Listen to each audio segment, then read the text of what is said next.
छत्रपती संभाजी महाराजांचा हर हर हर हर हर हर। राजे सुखी बाबा, चिरंजीव बाबा। दादासाहेब, आपण नसताना आम्ही चोख गड सांभाळला। शाबास। हो, आता तयार झालेत बाळराजे। उत्तम।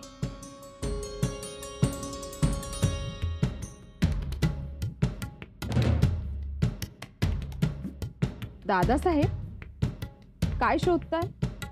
राणी साहेबांना?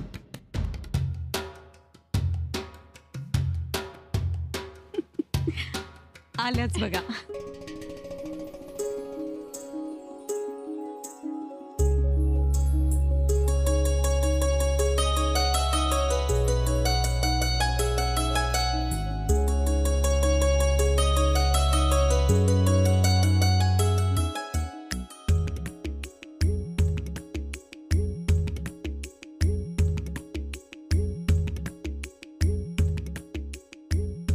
राणी साहेब, चिकदेवरायाला हरवण्याचं खरं कारण हे आहे, ओवाळणं। वय वय तर नाही, म्हणजे आम्ही पण ऐकून आहे। बहिर्जी काका, कविराज, आम्हालाही सांगा। राजांना मोहिमेवरून परत आल्यावर राणी साहेबांकडून ओवाळण्याचा छंद आहे, म्हणून म्हणाले ते की आम्हाला जिंकायलाच हवं, आम्ही हरवणारच चिकदेवरायाला। कविराज चला।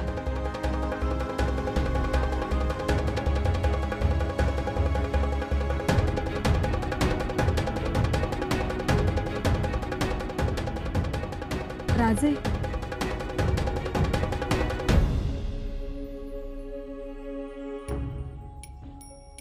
आलो सर।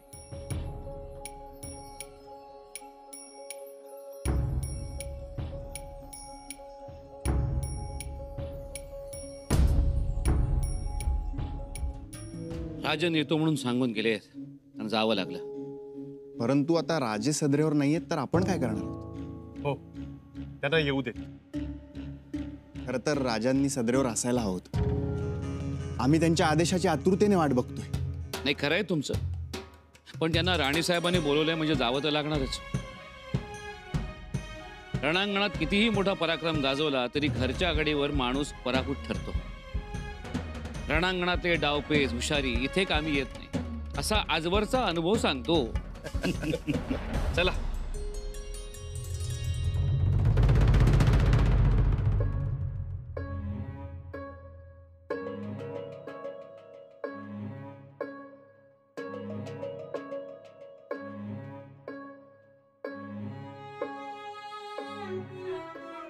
मुळी आम्ही तुमच्याशी बोलणारच नव्हतो। का हो आल्या आल्या ही बक्षिसी? बक्षिशी म्हणजे? किती हेळसाण करून घेतली, बघितलत ना? गेला तेव्हा कसे होतात आणि आता बघा बघा आरशात। आरशातच तर बघतो। राजे, बगल देऊ नका, बघा आरशात। अर्धी राहिली नाही तब्येत। कशी राहील? आमची कारभारी नव्हती ना तिथं? तिच्या आजच्या गरमागरम भाकरी, उसळ, लाडी गोडी चालणार नाही आम्हाला। हात दाखवा। ज्यांना हात दाखवायचा त्यांना दाखवला, आता तुम्हाला कशाला दाखवू? राजे, वेळ मारून येऊ नका बरं, आम्हाला जखम बघायची आहे। विचार तरी केलात का आमचा जीव कसा झाला असेल? खबर कळल्यापासून अन्नाचा एक घास गोड लागला नाही, रात्रीची झोप नाही की काही नाही। फक्त एकच विचार, कुठं लागलं असेल, किती लागलं असेल, बघू बरं। राणी साहेब, अहो जखम काय बघताय? जखमेनं केव्हाच खपली धरली। आणि बघायचं असेल तर आमच्या डोळ्यात बघा। बघा आमच्या डोळ्यात म्हैसूरचा विजय, कावेरी नदीचं उसळणारं पाणी, सपासप पाणी कापत जाणाऱ्या होड्या, छोटे तराफे, आमच्या मावळ्यांच्या पाठीवर बांधलेली आग आणि आमच्या उरात उसळणारा लाव्हा। राजे, राणी साहेब, आम्हाला दानव म्हणणाऱ्या त्या चिकदेवरायाला कावेरीच्या तटावर तिच्या साक्षीनं शरण आणलं, दाखवून दिलं त्याला मराठा काय असतो ते। राजे, तुम्ही चिलखतही बनवलेत ना? आम्हाला बघायचंय ते चिलखत। केवढं ते बुद्धी चातुर्य हो. आमच्या मनात कल्पना आली, पण होदेगिरी, चंद्रगिरी आणि कनकगिरीच्या आपल्या लोकांनी खूप मदत केली. हे सगळे आमच्या आजोबांबरोबरचे लढवय्ये. आजोबा गेल्यानंतर तिथंच स्थायिक झाले, पण आजही त्यांचं दैवत शहाजी महाराज साहेब आहे. रामजी,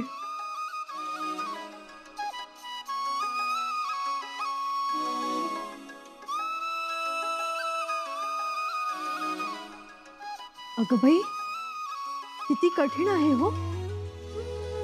राणी साहेब, या चिलखतामुळं आपल्या फौजेचं रक्षण झालं. चिकदेवरायाचे जे शब्द होते, नन्न चिन्ह बिल्लू बाण, विसरला आणि हरला. पण काहीही म्हणा, तुमच्या समोर हरण्यात एक वेगळीच मजा असते. म्हणजे काही नाही. आणखी नाही, आपल्या भवानीबाईंना भेटलात की नाही? भवानीबाईंना नाही हो. लक्षातच राहिलं नसेल ना. अहो, अनायसे गेला होता तर भेटायचं ना त्यांना, किंवा त्यांना बोलावून घ्यायचं. नाही राणी साहेब, ते जमणार नव्हतं.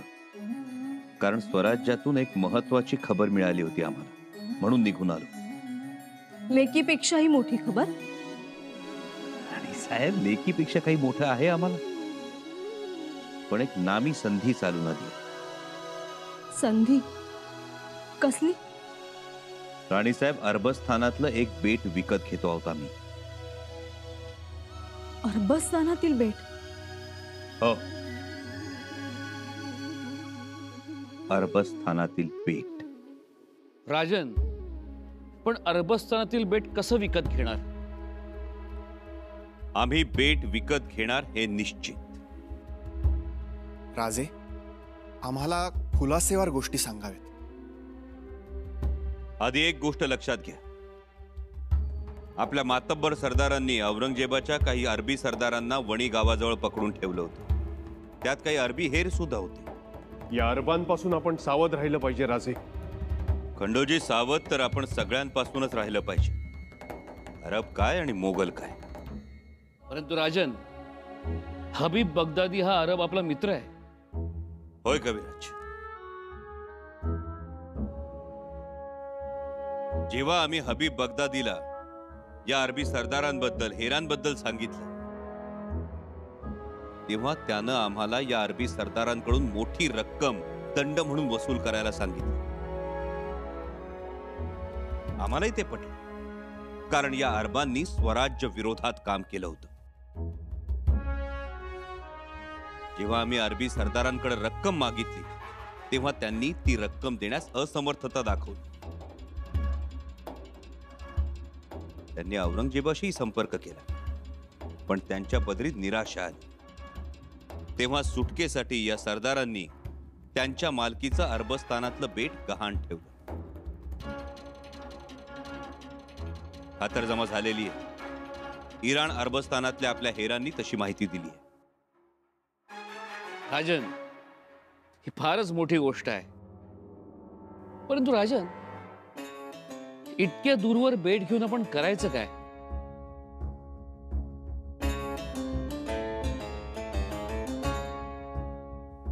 राजकारण. म्हणजे कविराज, अद्याप आपल्या हातात 2 मोहरे आहेत. एक राणा दुर्गादास राठोड आणि दुसरा शहजादा अकबर. आमच्या मनात आहे की शहजादा अकबराला या अरबस्थानातल्या बेटावर ठेवायचं आणि त्याला इराणच्या शहाशी बोलणी करायला सांगायचं. जर इराणच्या शहानं शहजादा अकबराला पाठिंबा दिला तर लाखोंचं कडवं सैन्य दिल्लीवर आक्रमण करेल आणि औरंगजेबाची राजवट उलथून टाकेल.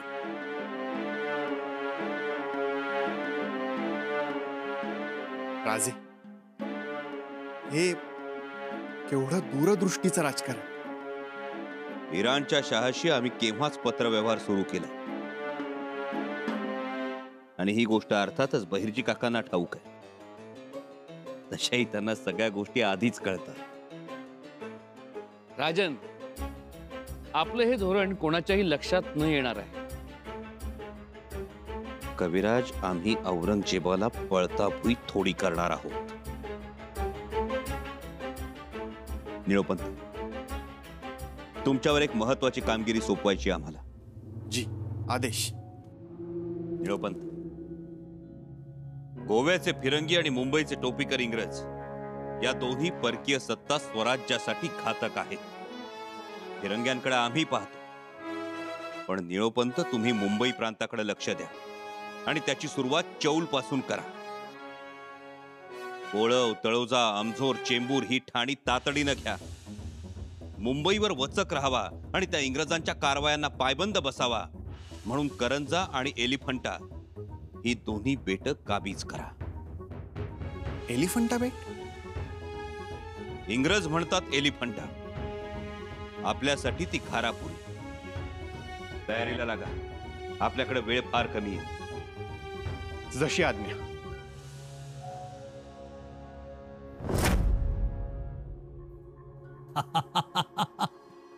काय काका, बघितलं का? वय याला म्हणायचं बर का आमचे शंभूराजे. आता पवाडा म्हणू नका लगेच. अहो काका, पवाडा म्हणण्यासारखाच पराक्रम केलाय राजाने. काय रे मैपते? अहो खरं सांगायचं तर अचाट काम केले राजांनी. आचाट, खरंच आचाट.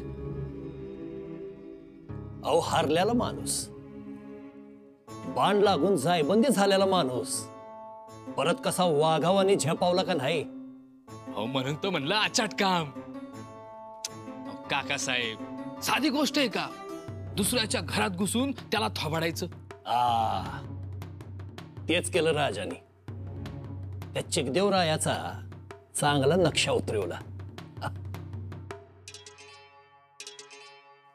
आणि काय हो काका, तुम्ही म्हटला होता आता समज सपलं, हारले राजे, ह्यो पराभव मोठा धाडा शिकवल त्यासनी. काय झालं? लई खुशीत गाजर खाल्ली तुम्ही. कान्होजी काका, जे हाय ते हाय, जे नाही ते नाही. लई अभिमान वाटला बरं का आम्हाला. एवढा पराक्रमी राजा आमचा म्याव नाही. अभिमान आम्हालाही वाटेल जेव्हा ती वतनाचा कागद देतील तवा. वतनाचा कागद? कान्होजी काका, आता रायगडावर लई खुशीचा माहोल असेल. आपलं राजा बी आनंदात असतील. वय की. आणि म्हैसूरला जाण्या अगोदर त्यांनी आपल्याला गडावर बोलवलंच होतं वतनाचा कागद द्यायला. हा, म्हणजे आपल्याकडे एक बाजू आहे. बाजू आहेच की, तीच आपण उचलून धरायची आणि सभागतीनं बोलणी काढायची. आता बोलायचं नाही नुसतं, वतन पदरात पाडून घ्यायचं. अहो काका, म्हणजे तेच ते. कान्होजीराव, अहो गरमागरमीत काम होऊन जाईल. आता इथं वेळ काढू नका. केव्हा निघायचं ते सांगा, मी तयारी करतो. चालेल, मी तसं सांगावं धाडतो तुम्हाला. होय, पण आता गडावरनं खाली उतरायचं ते हातातला कागद फडकवतच.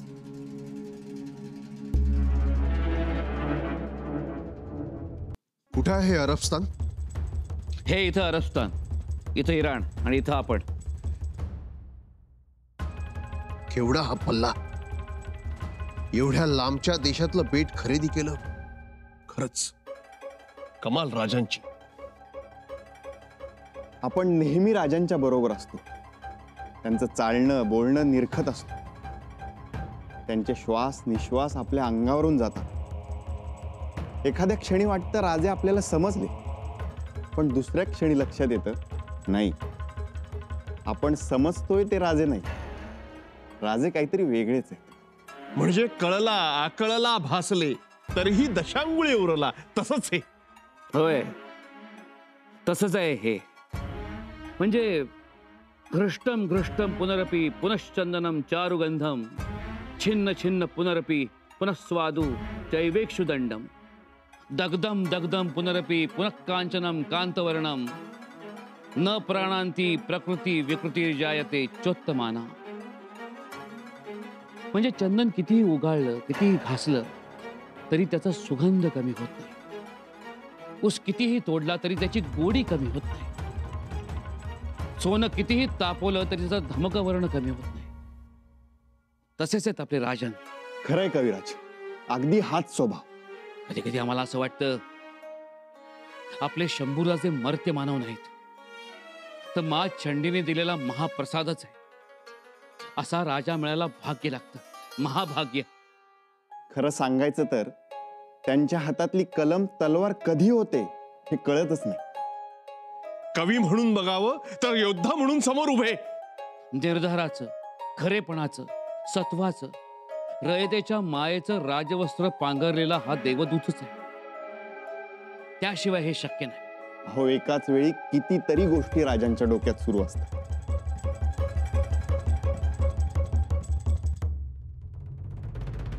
असायलाच हव्यात राणीसाहेब. एवढ्या सगळ्या गोष्टी एकाच वेळी मनात असायलाच हव्यात. म्हणजे दक्षिणेत काय सुरू आहे, सिद्धीची काय हालचाल आहे, टोपीकरांचा कल कुणाच्या बाजूने आहे, फिरंग्यांचं कोणाबरोबर कारस्थान सुरू आहे, डिचोलीत शहजादा अकबराची व्यवस्था नीट आहे ना, त्याच्या मनात काय सुरू आहे, रामशेजला रसद वेळेवर पोहोचते आहे की नाही, मातोश्रींचं गुडघेदुखीचं तेल आहे की संपलं, आमचे बाराजे कसे धावतात, जानकीबाईंना पाचाडवरून गडावर कधी आणायचं, आमच्या राणीसाहेबांचं काय सुरू आहे, आणि सगळ्यात महत्वाचं म्हणजे औरंगजेब. या सगळ्या गोष्टींचं अवधान असायलाच पाहिजे. आणि ते असलं तरच छत्रपतींच्या सिंहासनासमोर उभं राहता येत.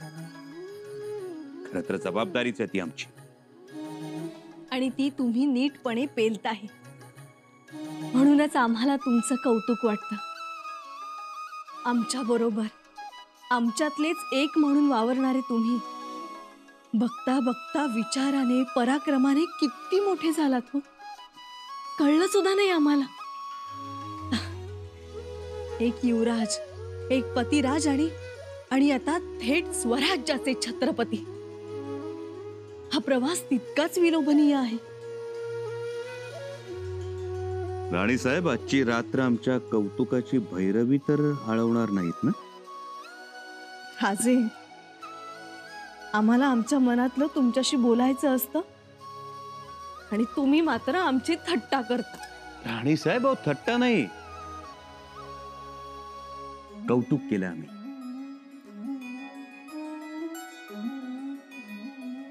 राजे, तुमची ही थट्टा आम्ही कौतुक समजतो. तुमचा राग आम्हाला अनुराग भासतो. आज या प्रवासात आपली सहचारिणी म्हणून तुमच्या साथीला आहोत, कृतार्थ आहोत. आता कोणताही कठीण प्रसंग येऊ द्या, हातातल्या ढालीसारख्या तुमच्या सोबत असो. येसो, तुमच्या या भावना न बोलताही समजतात आम्हाला.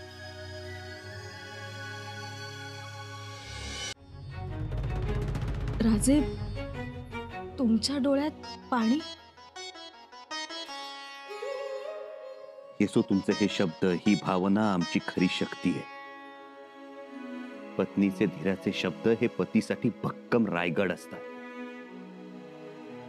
कधी कधी आम्हालाच वाईट वाटतं की आम्ही तुम्हाला पुरेसा वेळ देऊ शकत नाही. पण या औरंगजेबामुळे खूप धावपळ होती आमची. पण येसो, काही झालं तरी त्याला नामोहरम केलंच पाहिजे. परंतु राजे, दक्षिणेत जो चिकदेवरायाचा आणि सुजाहात खानाचा पराभव झालाय, त्यामुळे औरंगजेब एवढ्यात काही हालचाल करेल असं वाटत नाही आम्हाला. राणीसाहेब, याचा अर्थ तुम्ही औरंगजेबाला अजून पुरतं ओळखलेलं नाही. तुम्हाला मांडूळ माहिती? 2 तोंड असतात त्याला. एक तोंड चेचलं तरी तो दुसऱ्या तोंडानं पळतो, धावतो. औरंगजेब तसाच आहे. तो लवकरच वेगानं हालचाल करणार.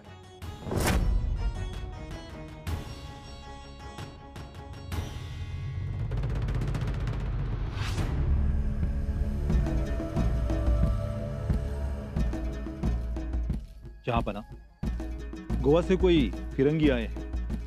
खुद को अफसर बता रहे हैं और नाम है गोंसाल्विस। ये हमारी एक और चाल।